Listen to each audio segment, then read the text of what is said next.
చేస్తున్నా ఆయన ఎమ్మెల్సీ అయిన తర్వాత శాసన మండలిలో ఆయన వేసిన ఫస్ట్ క్వశ్చన్ ఏంటంటే హాస్టల్ విద్యార్థులకి 2 జతలు ఇస్తున్నారు 4 జతలు ఇవ్వాలని అప్పుడు రాజశేఖర రెడ్డి గారు మాకు అది ఇంకా మర్చిపోలేనటువంటి సంఘటన తెలియజేస్తూ వారు మన చైర్మన్ గారి ఉన్నటువంటి అభిమానంతో మన మీద ఉన్న అభిమానంతో ఎన్నికల్లో వచ్చినందుకు వారికి ధన్యవాదాలు తెలియజేస్తూ వారిని ప్రసంగించవచ్చు. అందరికంటే చిన్నవాడు ప్రతి దాన్ని కూడా ఎగ్జాంపుల్ తీసుకొని ప్రతి దాంట్లో కూడా పట్టుదల పనిచేసేటట్టు మనస్తత్వం కలిగిన వాడు నిండు నూరేళ్లు తను ఉన్నంత కాలం మంచి ఆరోగ్యాలతో మీ అందరి సహకారంతో తను ఇంకా ఉన్నతమైనటువంటి పదవులకు పోవాలని మీ అందరికి ఆశిస్తూ మీ అందరికీ నమస్కారం తెలియజేసుకుంటూ సెలవు తీసుకున్నాం. విక్కీ నాగేంద్ర గారు ఉన్నారు, వారిని సార్ని ఉద్దేశించి మాట్లాడాల్సింది. సన్మాన గ్రహీత మన ఎస్సీ కమిషన్ కార్పొరేషన్ చైర్మన్ గారు జవహర్ గారు, అదేవిధంగా పెద్దలు ఆదిరెడ్డి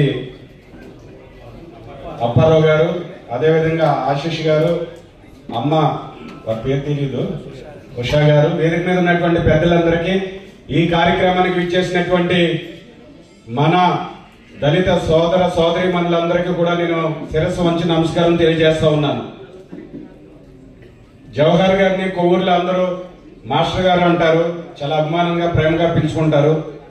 వారు ఎమ్మెల్యేగా ఉండేటప్పుడు నేను ఒక కార్యకర్తని భారతీయ జనతా పార్టీలో, వారి మంత్రి అయిన తర్వాత వారికి కూడా నేను ధీటుగా కొన్ని కార్యక్రమాలు చేస్తూ భారతీయ జనతా పార్టీలో కొంచెం దూకుడుగానే వెళ్తూ ఉండేవాళ్ళం.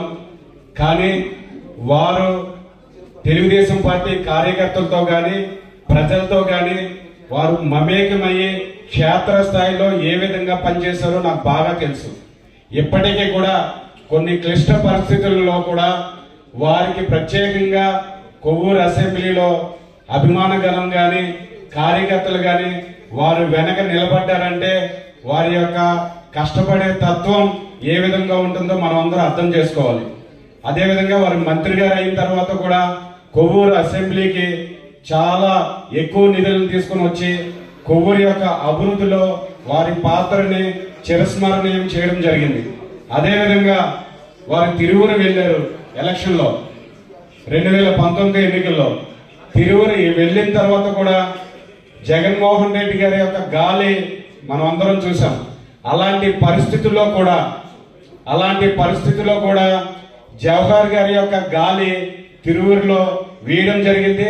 ఆల్మోస్ట్ గెలుస్తున్నారు అన్న సందర్భంలో దురదృష్టవశాత్తు వెనకడుగు వేయడం జరిగింది. కానీ ఆ సందర్భంలో ఆ గాలిలో వారంత గట్టి పోటీ ఇచ్చారంటే తప్పకుండా నైతికంగా వారు గెలిచినట్టే.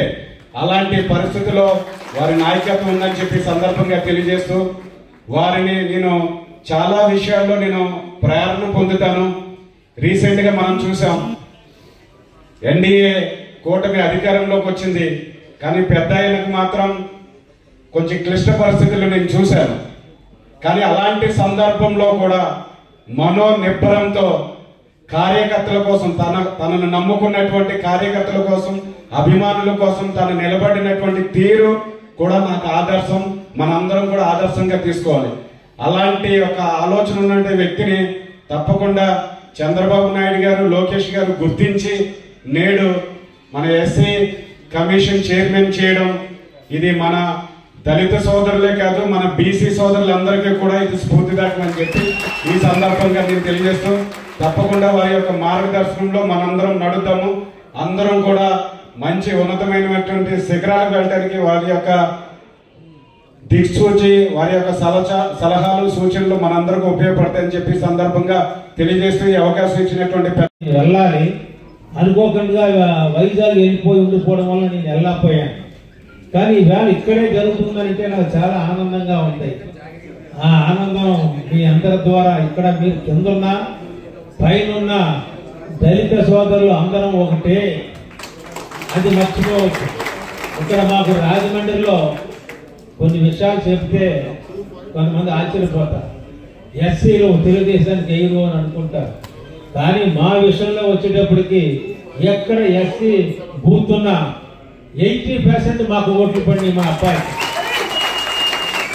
నాకు ఒకటో బూత్లోను ఉదాహరణకు చెప్తున్నాను, ఇది ఎస్సీలకి మేమంటే ఎంత ప్రేమ, ఎస్సీలకి నేను కూడా వాళ్ళ అభిమానంగానే చూస్తాను. మా వాళ్ళు ఎక్కడెక్కడ చూసి పైకి రప్పించాను. అందు గురించి ఒకటో బూత్ లెక్క పెడితే అది 1000 ఓట్లకి 302 ఓట్లు మాత్రమే పోలేదు. 302 ఓట్లను ఎస్సీ ప్యాక్ మాత్రం ఖచ్చితంగా పాల్గొన్నారు. పేపర్ మిల్ ఎంప్లాయీస్ పాల్గొలేదు. ఈ విషయం నేను ఎందుకు చెప్తున్నానంటే ఎస్సీలకి మేమంటే ఎంత అభిమానం ఉంది, వాళ్ళు ఎప్పుడూ ఆదరిస్తూనే ఉంటాను నేను. అప్పుడు ఏంటిది ఇలా జరిగింది, 1302 పోలింగ్ ఏంటి అని అనుకుంటే నీటి నొక్కేటప్పటికి మా అబ్బాయికి 286 ఓట్లు పడినాయి. అంటే గొప్ప గట్టిగా అందరూ కూడా మా అబ్బాయికి ఎస్సీలు వేశారు. అది నేను మర్చిపోలేను. గతంలో కూడా చంద్రబాబు నాయుడు ఎస్సీలని మీరు కూలి పని చేసుకునే వాళ్ళగా ఉండకూడదు, ఒక ట్రాక్టర్ దొంతుంటే ఆ ట్రాక్టర్ వెనకాల మీరు వర్కర్స్గా వెళ్ళకూడదు, మీరే ఎందుకు ట్రాక్టర్ ఓనర్ కాకపోకూడదు అని చెప్పి గతంలో ఏంటి మనం ఆ ట్రాక్టర్లు ఇచ్చాం కదా, గతంలో ట్రాక్టర్లు ఇచ్చాం, రైతు రథాలు. అలాగే ప్రతి నియోజకవర్గానికి 2 ఇన్నోవా కార్లు ఇచ్చాం, 22 లక్షలు విలువైంది. నేను ఆ వేళ దీనికి సంబంధించిన మన వ్యక్తిని మేనేజ్ చేసి 4 ఇన్నోవాలు తెచ్చుకున్నాను, 3 రథాలు తెచ్చాను. ఇది ఎందుకంటే నాక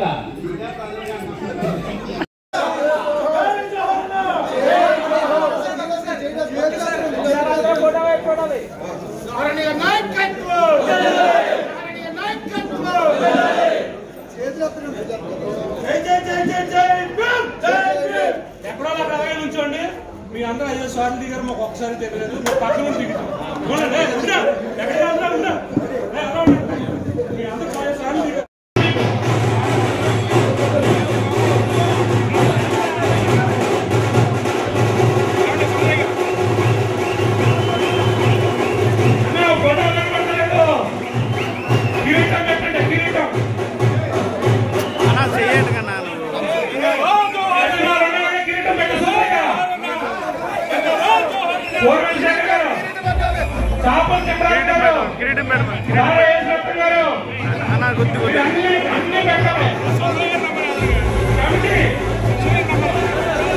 వెనకొచ్చాడు వెనక్కి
సోదరా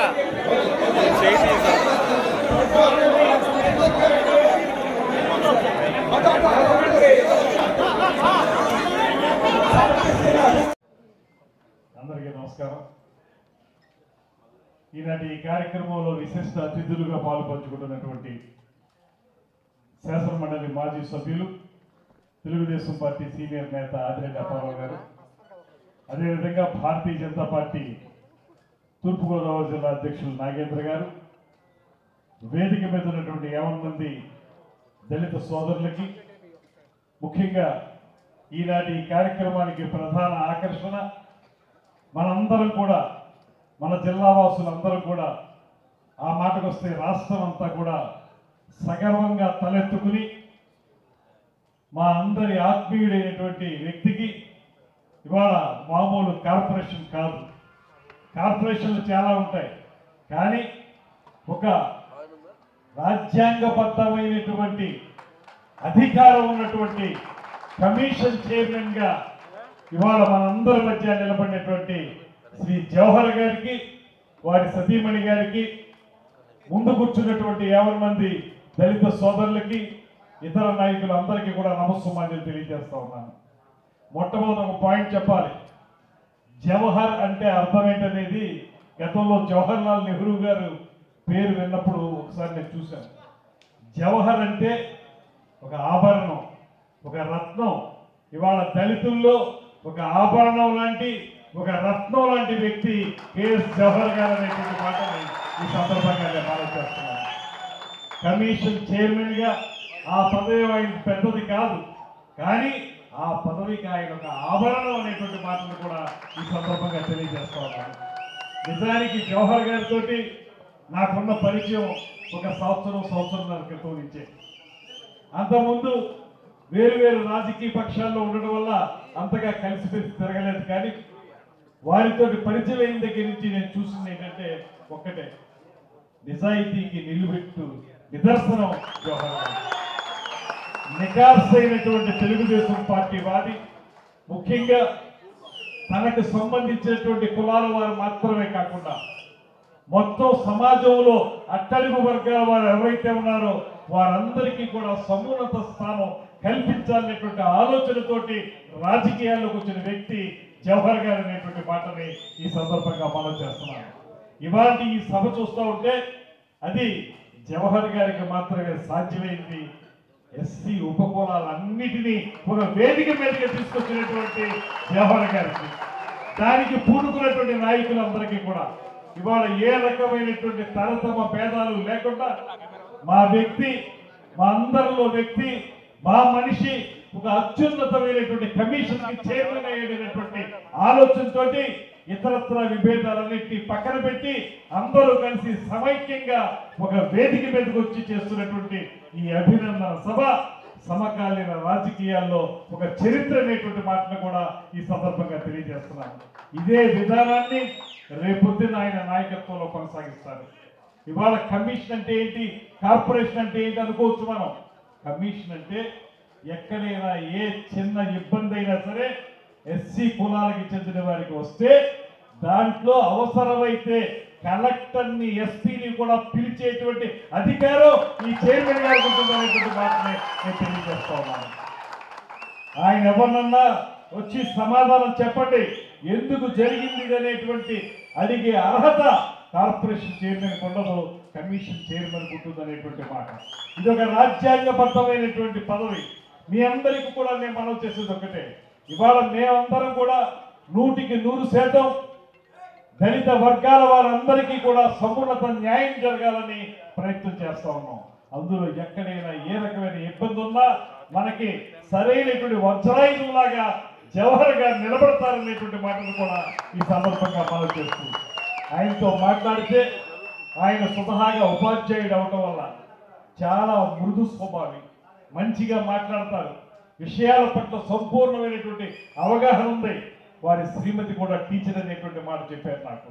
అదేవిధంగా వారి తల్లిదండ్రులు కూడా, వారి మామగారు, అత్తగారు కూడా అందరూ టీచర్లు అనేటువంటి మాట కూడా నాకు చెప్పారు. నేను అన్నాను జవహర్ గారితో అప్పుడు, టీచర్లు కుటుంబం నుంచి వచ్చిన వాళ్ళు ఖచ్చితంగా ఉత్తమ స్థానంలోకి వస్తారండి, అది మీ విషయంలో కూడా మళ్ళీ నిజమైందనేటువంటి మాట కూడా వారికి చెప్పడం జరిగింది. ఏదైనప్పటికీ కూడా జవహర్ గారు లాంటి వ్యక్తికి ఇంత మంచి పదవి రావటం, ఇది ఊరికే పదవి వచ్చిందనేటువంటి ఆనందంతో మనం మాట్లాడుకునే మాట కాదు. పదవితో పాటు రేపొద్దున్న దళిత వర్గాలకి న్యాయం చేయటానికి ఉపయోగపడేటువంటి పదవి వచ్చిందనేటువంటి ఆనందం మనకు రావాలి. మామూలు కార్పొరేషన్లకి ఉంటే అది వేరే విషయం, కానీ దళిత వర్గాలకి న్యాయం జరగాలంటే దానికి న్యాయపరమైనటువంటి హక్కు కూడా ఉన్నటువంటి కమిషన్ చైర్మన్ జవహర్ గారికి రావడం అంటే రాబోయే రోజుల్లో దళిత వర్గాల వారికి చాలా మంచి జరుగుతుందనే దానికి ఒక శుభ సూచన అనేటువంటి మాటలు కూడా ఈ సందర్భంగా మనవి చేస్తూ, వారితో కలిసి పనిచేయడానికి మాకందరికీ కూడా చాలా గర్వంగా ఉంది. రేపొద్దున వారు మేము కలిసి అందరం ప్రభుత్వంలో ఉన్నాం కనుక ఇక్కడ ఉన్నటువంటి స్థానిక శాసనసభ్యులు శ్రీనివాస్ గారు కానీ, అటు బుచ్చయ్య చౌదరి గారు కానీ, ఇంకా ఇతరత్ర ఈ నియోజకవర్గాల్లో ఉన్నటువంటి వారు అందరం, అదేవిధంగా రాష్ట్రంలో ఉన్నటువంటి నాయకులందరూ ఈ కూటమి ప్రభుత్వం కింద ఖచ్చితంగా దళిత వర్గాల వారికి న్యాయం జరిగే అంశంలో జవహర్ గారికి వెన్నంటి నిలుస్తాం, ఆయనతో కలిసి పనిచేస్తాం, ఆయన నాయకత్వంలో ముందుకు వెళ్తాం అనేటువంటి మాటలు కూడా ఈ సందర్భంగా తెలియజేస్తూ, వారికి శుభాశీస్సులు అందజేస్తూ, తప్పనిసరిగా రాబోయే రోజుల్లో మీ యొక్క నాయకత్వంలో దళిత వర్గాల వారికి న్యాయం జరగాలని ఏదైతే ఎస్సీ యాక్షన్ ప్లాన్ తయారు చేశారో ఆ రోజున ఆ ఎస్సీ యాక్షన్ ప్లాన్ తూచా తప్పకుండా అమలు జరగాలని, బ్యాక్లాగ్ పోస్టులు ఏవైతే ఉన్నాయో అవన్నీ కూడా తప్పనిసరిగా పూరించాలని, దాంతో పాటు దళిత వర్గాల వారికి కేటాయించిన నిధులు 100% వారికి మాత్రమే ఖర్చు పెట్టాలి తప్పితే గత ప్రభుత్వంలో లాగా వేరే చోటకి మళ్లించేటువంటి విధానం ఉండకూడదు అనేటువంటి మాటను కూడా స్పష్టంగా తెలియజేస్తా ఉన్నాం. వీటన్నిటికీ రక్షకుడుగా ఉండగలిగేటువంటి వ్యక్తి జవహర్ గారు అనేటువంటి మాటని మరొక మారు తెలియజేసుకుంటూ ఈ కార్యక్రమంలో పాలు పంచుకోవడం ఎంత మంచి సన్మాన కార్యక్రమం నేను కూడా ఊహించాల. రాత్రి వరకు కూడా నేను కూడా మదన పడతా ఉన్నా. ఎందుకంటే 3 ధ్రువాలు ఒకే దగ్గర చేరతాయా చేరవాలి. ఈ ధ్రువాలు చేరే సమిష్టిగా విజయవంతం చేశారు. చాలా సంతోషం. మీ అందరికీ పేరు పేరున రుణపడి ఉంటా. ఎందుకంటే ఏ అవసరం వచ్చినా సరే నేను 24 గంటలు 16 గంటలు 17 గంటలు ప్రజలతోనే ఉంటా. ఒక 6-7 గంటలు మాత్రమే నా సొంత పనులు ఉంటాయి, అది నిద్రపోవడానికి. కాబట్టి మీరందరూ కూడా పిల్లల్ని చదివించండి, విద్యావంతులు చేయండి, ఉపాధి అవకాశం కోసం వారిని సమాయత్తం చేయండి, వాళ్ళు విజయవంతం అయ్యే విధంగా మీరు ప్రోత్సాహం ఇవ్వండి.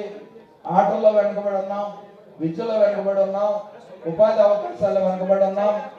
ఈ అన్నిటినీ కూడా అధిగమించే విధంగా మీరు అందరూ కూడా తల్లిదండ్రులు, ఎందుకంటే బాలుడు నేర్చుకోవాల్సిన త్రోవను వారికి నేర్పము, పెద్దవాడైనా కదా తొలగిపోడని బైబిల్ చెప్తా ఉంది.